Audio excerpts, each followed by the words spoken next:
नमस्कार शेतकरी मित्रांनो, मी गंगाधर जगताप, राहणार भांडेगाव, तालुका जिल्हा हिंगोली। तर आज तालुका उमरखेड, जिल्हा यवतमाळ येथील गाव तुमचं चालगणी गाव, तालुका उमरखेड, जिल्हा यवतमाळ येथील शेतकरी यांच्या शेतामध्ये आलो।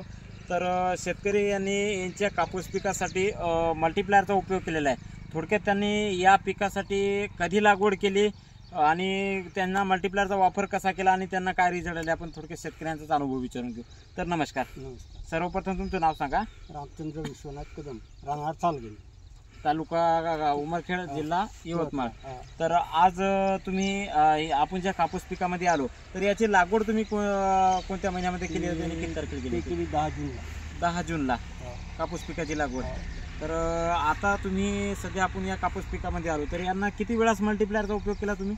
याला 2 वेळा 2 वेळा केला। तर कशा फवारणी केली? हां, एक ब्लिचिंग केली, खतामध्ये मिसळून टाकलं। समजा खतामध्ये 2दा मिक्स करून टाकलं आणि वरतून फवारणी घेतली।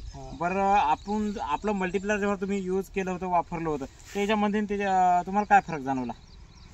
याच्यामध्ये आता एक कळा आहे, हिरवीगार वाढ झाली, पानाची रुंदी वाढली, जाडी वाढली। प्लॉट चांगला आहे, सध्या तरी समाधानकारक आहे। आता बेरिंग लागत आहे आता, नाही का? तर शेतकरी मित्रांनो, तुम्ही बघू शकता यांनी यांच्या शेतामध्ये मल्टीप्लायरचा उपयोग केला आहे। जास्तीत जास्त फुटवे लागलेले आहेत, पानाची साईजसुद्धा मोठी झालेली आहे।